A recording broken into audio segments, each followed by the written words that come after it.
Hello everyone, চ্যানেলে আরও একটা নতুন ভিডিওতে আপনাদের সকলকে জানাই স্বাগতম। আজকের এই ভিডিওতে আমরা আলোচনা করব ওয়েস্ট বেঙ্গল গ্রামীণ ব্যাংক সিএসপি পোর্টালে নতুন একটি অপশন অ্যাড হয়েছে কেওয়াইসি। এই অপশনের মাধ্যমে আপনি কাদের কাদের কেওয়াইসি করতে পারবেন বা কি কাজ সমস্ত ডিটেলসে আজকে ভিডিওতে আলোচনা করব। হ্যালো ভিউয়ার্স, আপনারা দেখছেন টেকগ্রো স্মাইল ইউটিউব চ্যানেল।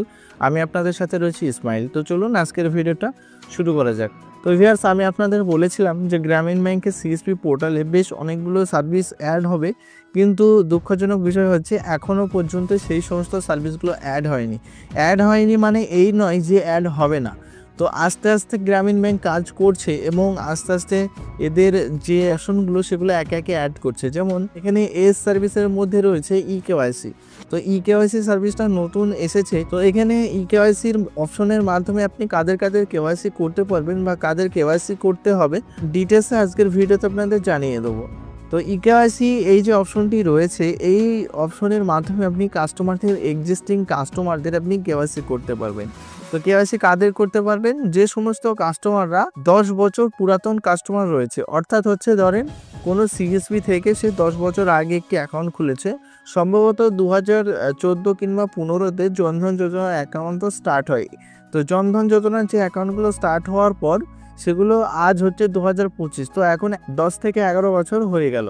তো প্রত্যেকটা ব্যাংকের একটি নিয়ম রয়েছে যে জনধন যোজনার অ্যাকাউন্টগুলো 10 বছর পর পর কেওয়াইসি করতে হয়। শুধুমাত্র যে গ্রামীণ ব্যাংকেই কেওয়াইসি করতে এমনটা নয়, যেমন এসবিআইও কেওয়াইসি চলছে, পিএনবিতে কেওয়াইসি চলছে এবং আমাদেরও কেওয়াইসি চলছে। সমস্ত ব্যাংকেই কেওয়াইসি চলছে যেগুলো জনধন যোজনার অ্যাকাউন্ট রয়েছে।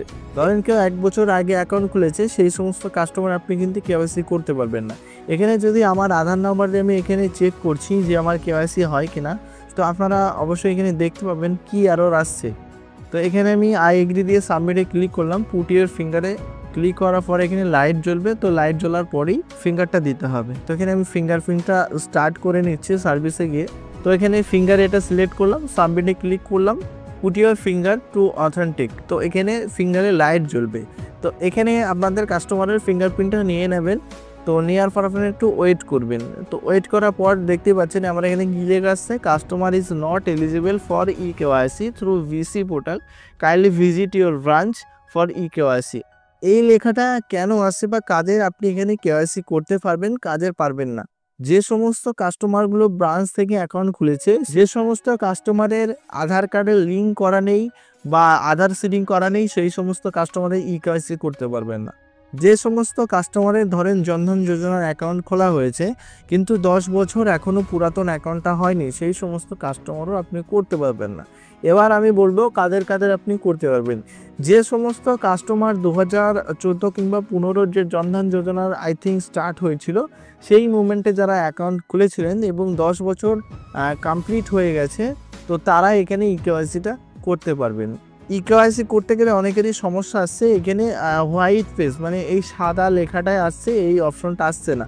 তারা কি করবেন, থার্ড পার্টি ডিপোজিটে গিয়ে আপনাদের অ্যাকাউন্ট নাম্বারটা দেবেন, কাস্টমারের অ্যাকাউন্ট বা আপনার নিজের অ্যাকাউন্ট দিয়ে ভ্যালিডেটে অ্যাকাউন্টে ক্লিক করবেন। ভ্যালিডেট অ্যাকাউন্টে ক্লিক করার পর দ্বিতীয়বার যখন আপনারা কেওয়াইসি ক্লিক করবেন আপনাদের অপশনটা চলে আসবে। অনেকের ক্ষেত্রে সার্ভার ডাউন থাকলে এই অপশনটা আসছে না, তো এইটা আপনারা করবেন। তো আশা করি আজকের এই ভিডিওটি আপনাদের একটু পছন্দ হয়েছে। ভিডিওটি পছন্দ হয়ে থাকলে অবশ্যই আমাদের চ্যানেলটি লাইক, শেয়ার, কমেন্ট এবং সাবস্ক্রাইব করতে ভুলবেন না এবং পরবর্তী কোন টপিকের উপর ভিডিও দেখতে চাইছেন অবশ্যই আপনাদের মতামত জানাবেন। ধন্যবাদ।